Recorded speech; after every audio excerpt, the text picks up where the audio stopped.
할렐루야. 우리 참 좋으신 주님의 자비와 은혜와 평강이 우리 모두에게, 우리 한 사람 한 사람에게 임하기를 간절히 원합니다. 저는 지난 한 주간 오랜만에 이제 책을 한 권을 좀 읽게 되었어요. 이제 책 제목이 기분이 태도가 되지 않게라고 하는 책이었습니다. 사실 제가 뭐 신앙이라든지 종교에 관련된 책을 많이 읽는데 좀 다른 종류의 책을 읽게 되었습니다. 이 책을 접하게 된 이유가 이제 뭐 도서 사이트라든지 SNS에 많이 홍보가 되었기 때문에 이 책이 어떤 내용인가에 대해서 많이 좀 관심을 갖고 읽기 시작했습니다.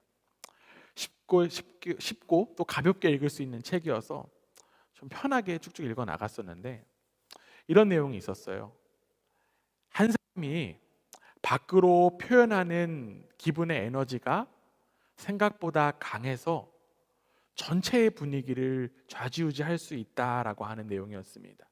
그래서 이를 어떻게 표현하냐면 감정 감염이다라는 표현으로 설명을 하는데요. 사람의 모든 감정이 아주 짧은 시간에 한 사람의 감정이 다른 사람에게도 퍼져 나갈 수 있다라는 그런 내용이에요.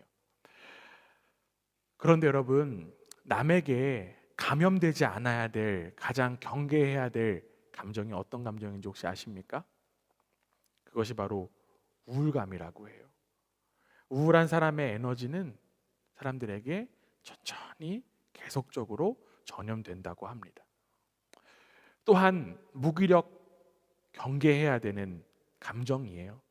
그래서 이 감정에 감염되지 않게 하기 위해서 이 책에서는 이런 제안을 했습니다. 어떤 제안일까요? 주변에 어떤 사람을 두라고요? 좋은 사람을 두라고요. 주변에 좋은 사람이 있어야 된다라고 하는 그런 해결책이었습니다. 책에서 제시한 내용처럼 사람에게는 누구나 주변에 누가 있느냐가 굉장히 중요합니다. 결국 내가 누구와 함께 하느냐, 내 기분뿐만 아니라 내 인생을 결정할 수도 있습니다.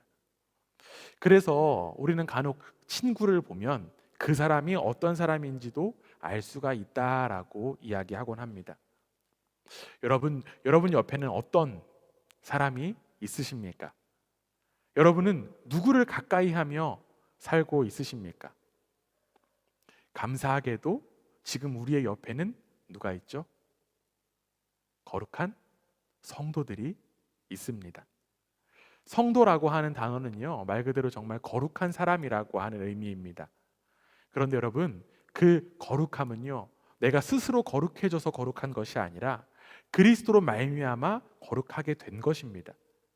거룩하신 하나님께서 우리를 거룩하게 하셨기 때문에 우리가 거룩한 사람, 성도가 될 수 있는 거예요. 우리 모두가 다 성도라는 이야기입니다. 우리 옆 사람과 이렇게 한번 인사하겠습니다.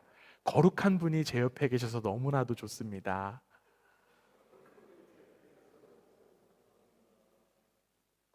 우리 이번에는 이렇게 한번 화답했으면 좋겠습니다. 네, 제가 거룩한 사람입니다. 네. 왜 안 하시죠? 네, 감사합니다. 네, 우리 모두는 정말 우리가 거룩해져서 거룩한 것이 아니라 하나님께서 우리를 거룩하게 하셨기 때문에 우리는 거룩한 성도입니다. 누가 동행하느냐는 우리 인생에서 너무나도 중요해요. 오늘 우리가 함께 읽은 이 성경의 본문에서는요, 바울과 함께 동행하고 있는 사람들의 이름이 나옵니다. 오늘 본문 1절 말씀에 이렇게 되어 있어요. 우리 다시 한 번 더 한 목소리 읽어보겠습니다. 함께 했습니다. 시작. 14년 후에 내가 바나바와 함께 디도를 데리고 다시 예루살렘에 올라갔나니. 아멘. 지금 사도 바울이 어디로 가고 있죠? 예루살렘을 향해서 가고 있습니다. 그런데 그 여정을 누가 지금 함께하고 있다고요? 바나바와 디도가 지금 함께 하고 있습니다. 여러분, 유유상종이라고 하는 말이 있듯이 분명히 바울과 함께 예루살렘으로 가고 있는 이 바나바와 디도는 바울과 비슷할 거예요. 바울과 비슷하게 어떻게 할까요? 두 사람 모두 다 복음에 분명하게 삶이 세워진 사람들일 거라고 우리는 추측해 볼 수 있습니다. 먼저 여러분, 바나바와 디도 중에 어떤 이름이 더 익숙하세요? 그렇죠. 바나바가 더 좀 익숙하잖아요. 그렇죠? 바나바 어떤 사람입니까? 바나바는요, 원래 본명이 요셉이라고 합니다. 그런데 요셉이라고 하는 사람이요, 바나바라고 하는 별명이 붙었어요. 바나바라고 하는 이름의 뜻은 위로의 아들이라고 하는 의미입니다. 이 위로의 아들이라고 하는 이 바나바의 따뜻한 별명은 바울에게도 아주 큰 영향을 끼쳤습니다. 바울이 그 다메섹에서 회심을 경험했어요. 그리고 이제 예루살렘으로 바울이 처음 딱 갔습니다. 그런데 바울이 원래 회심하기 이전에 어떤 사람이었죠? 박해자였어요.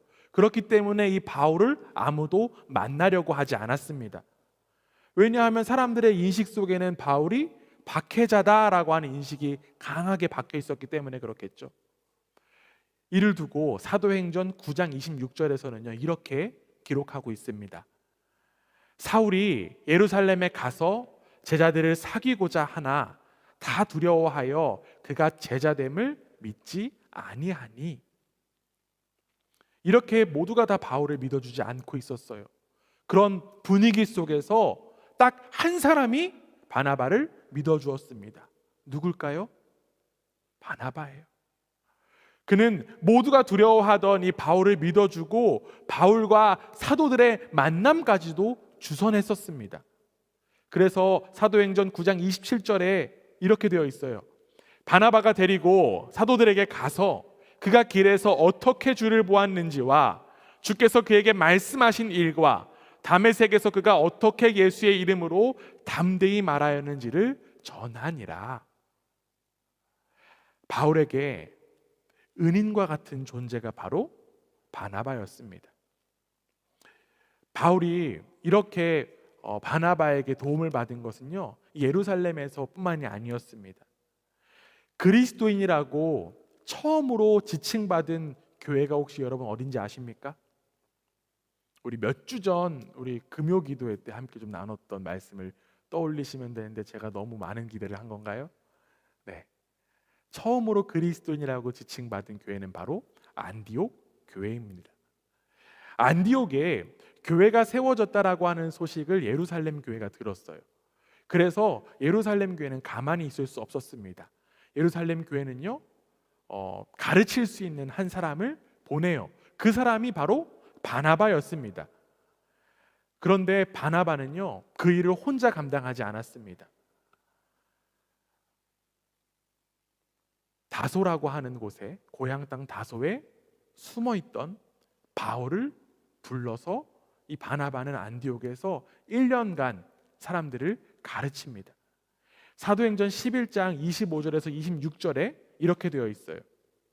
바나바가 사울을 찾으러 다소에 가서 만남에 안디옥에 데리고 와서 둘이 교회에 1년간 모여 있어 큰 무리를 가르쳤고 제자들이 안디옥에서 비로소 그리스도인이라 일컬음을 받게 되었더라. 아멘. 바나바와 바울은 안디옥에서 1년간 사람들을 가르쳤고요. 그 후에 안디옥은 다른 사람들에게 비로소 그리스도인, 우리말로 하면 예수쟁이라고 하는 별칭을 얻게 되었습니다. 바나바는 많은 사람들에게 의심의 눈초리를 받고 있던 이 바울을 인정해 주었습니다. 그리고 사람과 다른 사람들에 대한 연결고리가 바나바가 되어 주었어요. 그리고 하나님의 사역을 함께 감당했습니다. 여러분, 만약 바나바가 없었다라고 하면 바울이 어떻게 됐을까요? 바울이 아무리 가슴이 뜨겁게 복음에 대한 열정을 가지고 있었어도 바울은 도태될 수밖에 없었고 때로는 위험에 빠질 수도 있었을 것입니다. 그러나 바울에게 바나바가 있었기 때문에 바울은 복음 전도자로 굳게 설 수 있었던 거예요. 이처럼 옆에 누가 있느냐는 굉장히 중요합니다. 여러분, 혹시 세바시라고 하는 그 강의 프로그램, 동영상 아시나요? 세상을 바꾸는 시간인가요? 네. 그 세바시를 제가 가끔 보는데 제가 특별히 세바시에서 주목하는 한 강연자가 있습니다. 이름 혹시 여러분 들어보셨는지 모르겠는데 박상미라고 하는 교수예요. 이 박상미라고 하는 사람이 자주 나와서 세바시에서 강연을 하는데 이 박상미라고 하는 분이 나를 믿어주는 한 사람의 힘이라고 하는 제목의 책을 썼습니다. 이 박상미 교수는요, 그 책에 대해서 이렇게 이야기를 합니다. 나를 믿어주는 한 사람이 곁에 있으면 무엇이든 할 수 있는 용기가 생기고 느려도 반드시 반듯하게 목표를 향해 걸어갈 수 있는 것 같아요. 사랑을 받은 사람은 주변에 나누어 주게 되어 있어요. 받은 사랑의 나비 효과는 놀라웠습니다. 마찬가지죠. 바울을 믿어주는 한 사람? 누가 있었기 때문에? 바나바가 있었기 때문에 결국 바울은 이방인의 사도로 우뚝 설 수 있었습니다. 그리고 그 나비 효과는 이방인의 끝자락이라고 할 수 있는 우리에게까지도 복음이 전파되었잖아요. 그만큼 한 사람의 믿음, 한 사람의 사랑은 너무나도 중요합니다. 그리고 우리에게도 그 한 사람의 믿음과 사랑이 있었기 때문에 우리가 지금 이렇게 살아가고 있는 것 아니겠습니까? 그 누군가, 어떤 사람에게는 부모님이 될 수 있겠고요, 또 누군가에게는 선생님이 될 수 있겠고요, 누군가에게는 친구가 될 수도 있었을 것입니다. 그런데 우리에게는 그 어느 누구보다 더 많이 사랑해 주시고 믿어 주시는 분이 또한 계십니다. 그분이 누굴까요? 그분은 바로 우리의 아버지 되시는 하나님이십니다. 우리 하나님은 나의 모습이 어떠하든지 간에 한결같이 나를 믿어주시는 분이세요. 그리고 사랑해 주시는 분이십니다. 인간 한 사람의 믿음과 사랑으로 한 인생이 분명하게 설 수 있는데 믿어주고 사랑하는 분이 하나님이라고 하면 얼마나 더욱더 든든하게 설 수 있을까요? 하나님의 그 든든함을 바나바가 이미 경험했기 때문에 그는 바울에게도 동일하게 대할 수 있었던 것입니다. 그리고 바울을 향한 그 바나바의 신뢰와 믿음은 이제 다른 사람을 향해서 또한 퍼져나가게 됩니다. 아까 우리가 앞서 읽었던 오늘 본문 1절에 다른 사람 이름이 또 나온다 그랬죠? 누구죠? 디도예요. 디도. 이 디도를 향하여 바울은 사랑과 믿음을 확장해 가고 있습니다. 디도가 어떤 사람인지에 대해서 오늘 본문 3절에서는 이렇게 이야기하고 있어요. 우리 오늘 본문 3절 함께 한번 읽어보겠습니다. 함께 했습니다. 시작.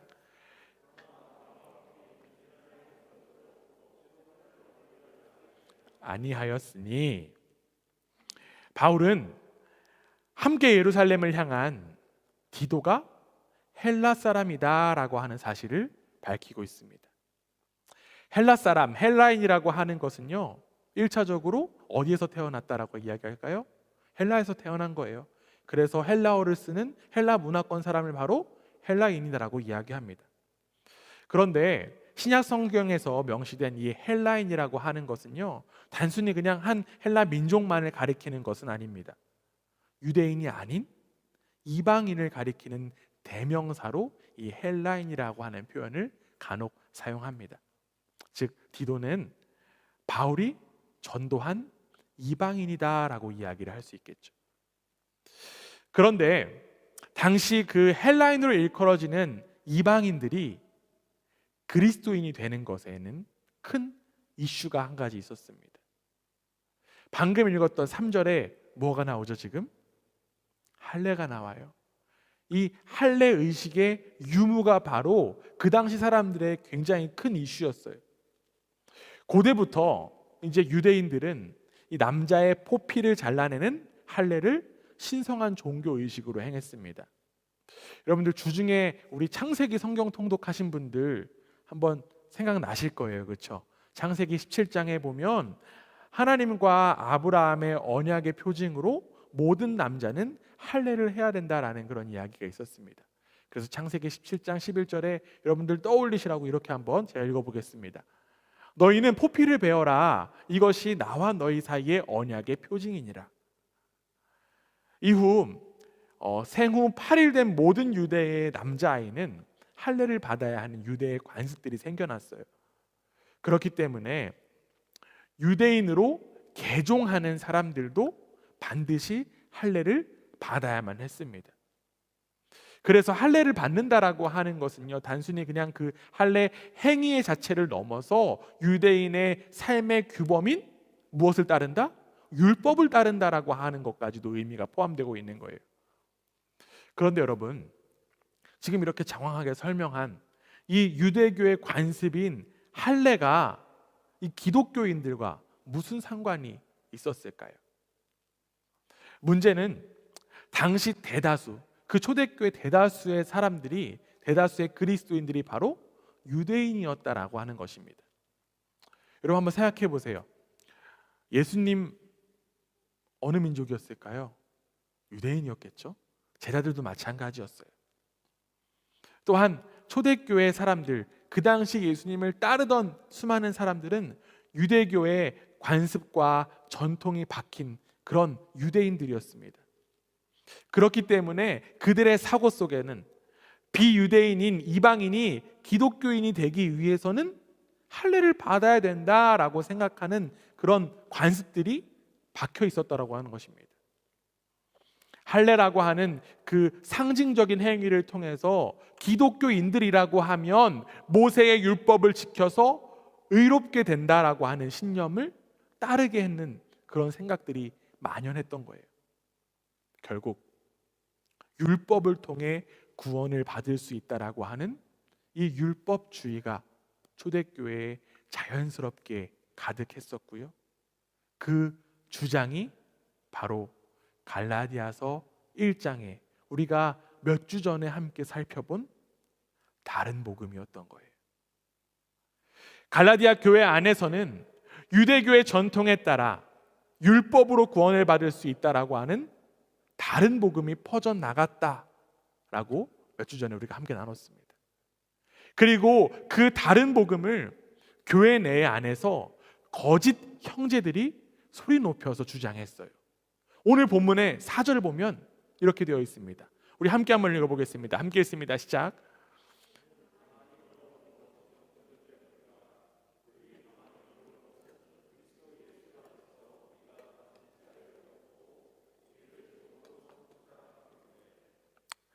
바울은 이러한 다른 복음을 외치는 사람들을 가리켜서 지금 거짓 형제라고 이야기를 하고 있습니다.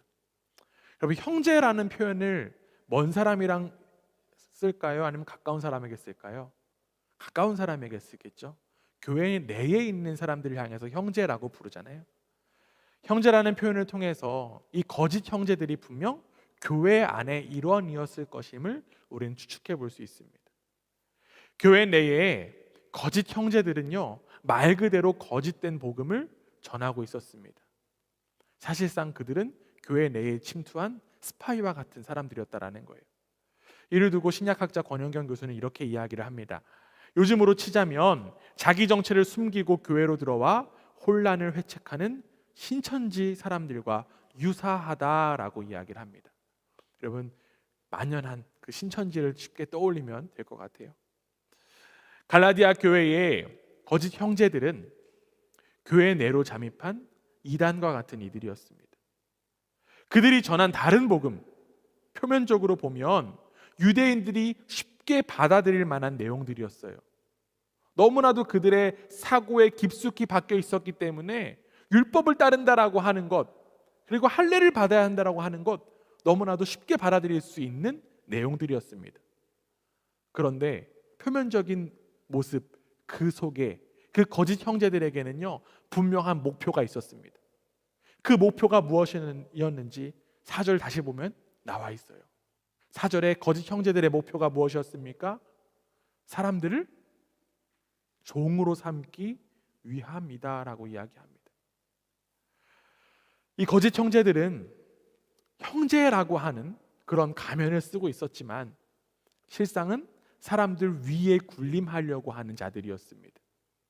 그들은 율법이라고 하는 익숙한 방법을 주장하면서 사람들을 구속하고 사람들을 제한했습니다. 그런데 여러분, 이러한 율법주의가 단순히 이단이나 초대교회에서만 흥황한 것이 아님을 우리는 반드시 알아야만 합니다. 유대인들에게 율법주의가 잠재되어 있듯이 안타깝게도 우리의 사고 속에는요, 성과 중심주의가 가득합니다. 이 세상의 가르침 가운데 하나가 바로 성과에 따라서 인정받는 성과 중심주의입니다. 공부를 잘하거나 능력이 있으면 인정받습니다. 외모가 중시되는 세상 가운데 저처럼 잘생기거나 비웃음이 막 터져 나오는데요. 네. 누가 제일 먼저 했는지 딱 기억했어요. 네. 잘생기거나 예쁜 사람들에게는 사랑을 더 많이 받죠. 그리고 이제는 이러한 논리가 우리 속에는 너무나도 당연해요. 그러다 보니까 이 당연한 이 성과 중심적인 그런 생각을 가지고 하나님께 투영합니다. 모든 것을 아시는 하나님께 인정받고 하나님께 사랑받으려고 갖은 노력을 다합니다. 그래서요, 교회도 열심히 다니고요, 성경도 열심히 읽고요, 헌금도 잘하고요, 봉사도 잘합니다. 물론 그 행위가 잘못되어야한다는 건 결코 아니에요. 문제는 그런 행위와 그런 방식의 열심을 통하여서 하나님의 사랑과 하나님의 은혜를 받아내려고 한다라고 하는 것입니다. 하나님 앞에서 성과 중심적인 그런 태도로 신앙생활을 하다 보면 그 순간 만족감 생길 수 있어요. 자기의가 생길 수 있습니다. 그러나 결국 그 속에는 불안과 염려의 구속 속에 살아갈 수밖에 없다라는 것입니다. 행위의 노예가 되어서 눈치만 보며 살아갈 수밖에 없어요. 이는 마치 요즘 유행하는 드라마, 어떤 드라마가 유행했죠? 오징어 게임과 비슷한 논리다라고 이야기할 수 있습니다. 여러분, 오징어 게임이라는 넷플릭스 드라마 다 들어보셨고 보신 분들이 있으실 겁니다. 이 오징어 게임은 총 6가지의 경기를 모두 통과한 최종 승자에게 막대한 상금을 주는 그런 서바이벌의 게임에 참여한 사람들의 이야기입니다. 참가자들은 다들 자본주의의 끝자락에 몰린 사람들이 다 참여했어요. 언제든 참가자 과반수의 동의가 있으면 게임이 중단되고 귀가할 수 있습니다. 얼핏 보면 정말 일확천금을 얻을 수 있는 그런 절호의 기회 같지만 사실 결코 그 기회가 아니었습니다. 매 게임에서 탈락한 사람들은 집이 아니라 어디를 향했죠? 관을 향할 수밖에 없기 때문입니다. 그런데도 그 게임은 결코 멈추지 않습니다. 게임에 참가한 사람들은요, 살아남기 위해서 누가 내게 득이 될까? 또한 피해야 되는 사람이 누굴까를 계산하고요, 직전 게임의 동료가 다음 게임의 적이 되는 그런 안타까운 상황 가운데 맞닥뜨리게 됩니다.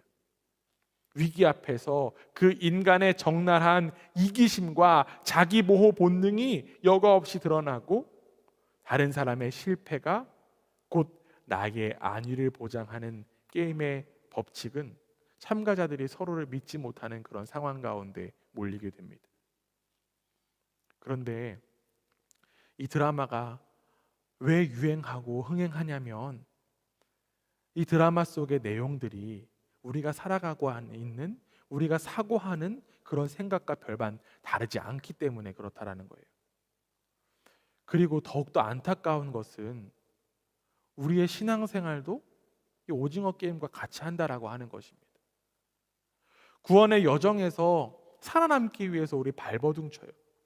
그렇기 때문에 더욱더 치열하고요, 안타까운 건 자신밖에 모릅니다. 나만 구원받으면 되지, 나만 하나님의 사랑받으면 되지. 그런데 우리는 이 모습이 바로 2021년도의 율법주의이고 할례와 같은 다른 복음임에 불과하다는 사실을 우리는 반드시 깨달아야만 합니다.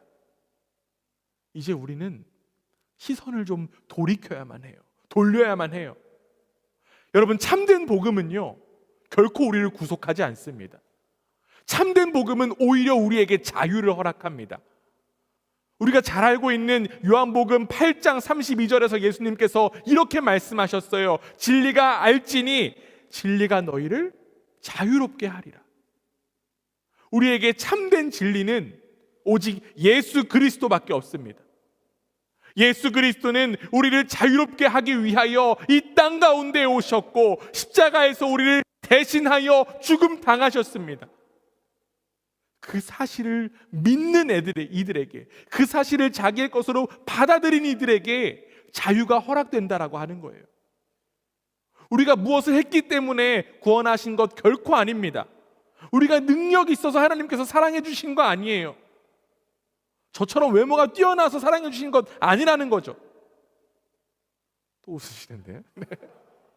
네. 지금 진지한 포인트인데 한 번 또 웃음이 나와서 다시 한번. 우리의 외모가 뛰어나서 은혜를 베푸신 것이 아니라는 것입니다. 로마서 5장 8절에 보면요, 이런 말씀이 있습니다. 우리 앞에 있는 화면 보고 우리 한 목소리로 함께 읽어보겠습니다. 함께 읽습니다. 시작. 우리가 아직 죄인 되었을 때에 그리스도께서 우리를 위하여 죽으심으로 하나님께서 우리에 대한 자기의 사랑을 확증하셨느니라. 아멘. 우리가 비록 죄인이지만 그럼에도 불구하고 하나님은 우리를 무조건적으로 사랑하셨기 때문에 우리를 대신해서 예수 그리스도께서 죽임 당하신 거예요. 이 사실만이 우리를 구원으로 이끄는 참된 복음입니다. 율법 그리고 행위가 아니라 오직 은혜를 믿음으로 구원받는다라고 하는 참된 복음을 너무나도 잘 알았던 이 사도 바울은 그렇기 때문에 자신이 전도한 이 디도에게 할례를 받으라라고 이야기하지 않았던 거예요. 할례를 권면하지 않았던 것입니다. 그래서 바울은 무할례자였던 이방인 그리스도인 이 디도와 함께 당당히 예루살렘을 향해서 갈 수 있었던 것입니다. 과거의 바울은요, 그 누구보다 열심히 율법을 따랐던 사람이었습니다. 유대교의 신앙 안에서 그는 자기 의가 충만했던 사람이었어요. 그러나 예수 그리스도를 인격적으로 만났을 때 자신이 감싸던 그 자기의 의가 무의미하다는 사실을 그는 깨달았습니다. 오직 예수 그리스도의 십자가만이, 그 십자가의 은혜만이 자신을 의롭게 할 수 있다는 사실을 바울이 받아들였던 거예요. 비록 자신은 그 은혜를 받을 자격되지 않지만 자신을 향한 하나님의 그 무조건적인 사랑을 알았기 때문에 그는 결국 삶을 돌이킬 수 있었습니다. 그렇게 하나님의 사랑으로 삶을 돌이킨 그는 이제 단단한 믿음으로 기도와 함께 바나바와 함께 예루살렘을 향할 수 있었던 것입니다.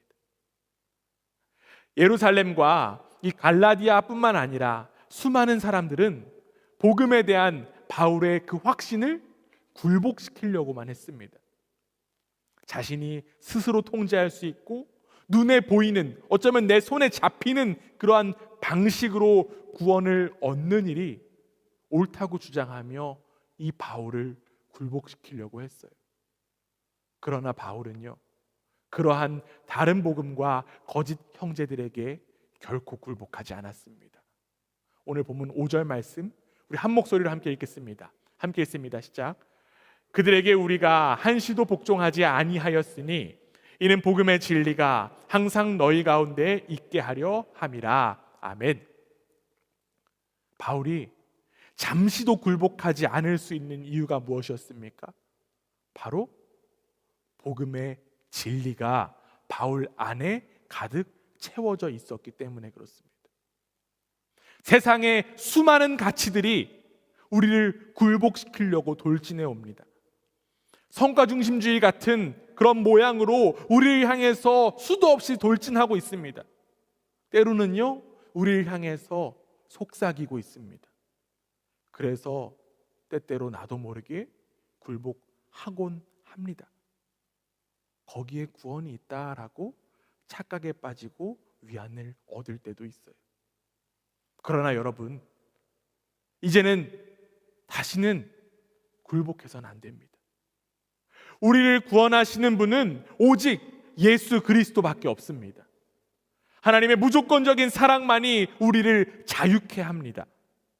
은혜의 정수인 그 예수 그리스도를 복된 소식으로 받아들이고 진리의 길을 걸어가는 우리 모두가 되기를 간절히 원합니다. 우리의 상황과 상태가 어떠하더라도 우리는 승리할 수 있어요. 왜 승리할 수 있을까요?